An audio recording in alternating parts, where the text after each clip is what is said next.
It had all the comforts of home, the Ukrainian flag, the national anthem, and Cossack dancers wearing embroidered shirts. But this celebration is 12,000 kilometers away from Kiev, in the small Brazilian town of Prudentopolis, a feast to welcome 63 Ukrainian refugees. We wanted to show them that they can feel at home here. Prudentopolis is Brazil's little Ukraine. Pastor VITALI ARSHULIK moved from Ukraine to Prudentopolis 4 years ago, only to discover that almost every corner of his new home reminded him of his old one, from the architecture to the Bible in Cyrillic and the Catholic Mass held in his native tongue. 3/4 of the 53,000 people living in Prudentopolis still speak Ukrainian and maintain the traditions of their ancestors, who started migrating to Brazil as early as the 1800s. I remember my father in the 1940s taking in a couple who had fled the Second World War. Now Prudentopolis is preparing for the new wave of Ukrainians fleeing from the Russian invasion. They were brought over by Global Kingdom, a worldwide network of churches who promote humanitarian causes.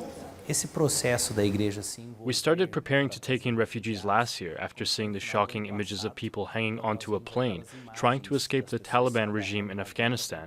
We did the paperwork to bring Afghan families over, but by the time they were able to reach Brazil, the Russian invasion of Ukraine had started. We moved rapidly to bring the Ukrainian refugees on board.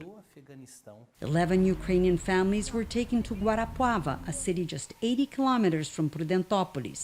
They were housed in separate apartments in the same building. Olga Martynchuk fled with her husband and children from Kherson. The family was traveling to Poland when they received a message that Brazil was taking in refugees. We heard about Brazilian carnivals, and we heard about beaches here. We heard about Amazonia and forests, and that it is a green country and beautiful people. Actually, we didn't know much. 27 of the 36 Ukrainian refugees living here in Guarapuava are children, and they're already studying in Brazilian schools like this one. Olga's son, Emmanuel, is in the same classroom as another young refugee. When the teacher has trouble communicating with children, she uses her phone as a translator. Olga has no immediate plans for the future. Her house in Kherson is now being occupied by Russian troops.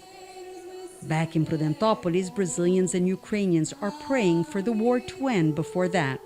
Yanakiew, Al Jazeera, Prudentopolis.